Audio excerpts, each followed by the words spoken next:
throughout that time, where was the content? I know it's a bit more recent here with your YouTube channel, but did you have any hobbies that related to what you're doing right now, or any interest at all? I don't really think so. I'm not a shy person in nature, but like sharing myself with the world, I guess like I never really thought about I guess kind of sharing my story. I didn't think anyone really want to hear about it. Like I swim at Cal, like that's really cool, but I'm not one of the fastest swimmers on the team by any stretch of the means. But I guess I didn't see that, and I didn't see that there's probably hundreds of little kids out there that want to hear about Cal soccer, want to hear about Cal swimming. And I guess I really didn't realize that. And so going into last year, I was really inspired during the pandemic, I guess. I don't know if you ever watch any like financial literacy YouTube at all, but I'm like addicted to that. So I had a couple like huge mentors in that space that I really loved. And I was like, fine, I'm going to do a financial literacy YouTube channel. I had started a club here at Cal, student athlete financial education. And I was like, I'm gonna continue my passion and share it with the world. And I'm going to do best stocks for college students. Completely flopped.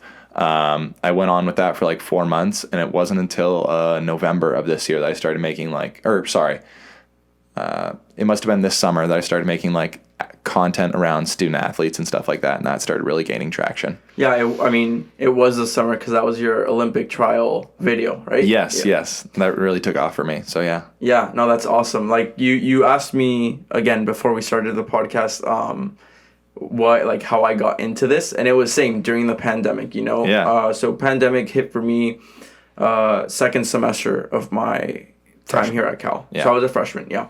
I was a freshman, and I didn't have a great experience that first semester and a half. Mm-hmm.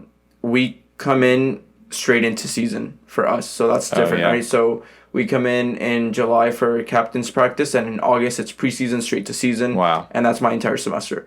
It was a good experience now that I look back at it, but in the moment it just wasn't a lot of fun for me. Yeah.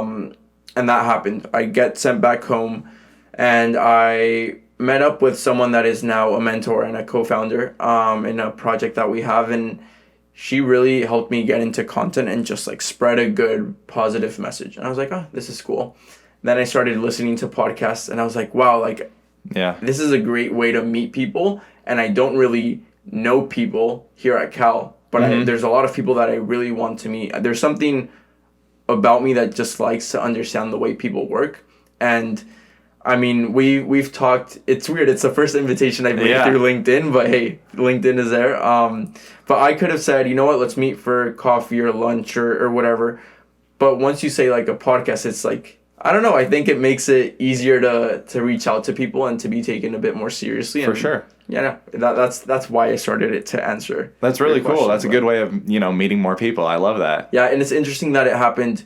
I mention it because it's interesting that it was during the pandemic for you, because it was the exact same thing for me, I had like that fire, I guess, during the pandemic of like, maybe I should do this. Like, I see people on YouTube making like thousands and millions of dollars. That's not what I wanted to get into it for. I wanted to get into it for like just kind of sharing my experiences. If there's someone out there that wants to hear like about my experiences, I think that'd be really cool to share with them. And I love what you're doing with the podcast. Thank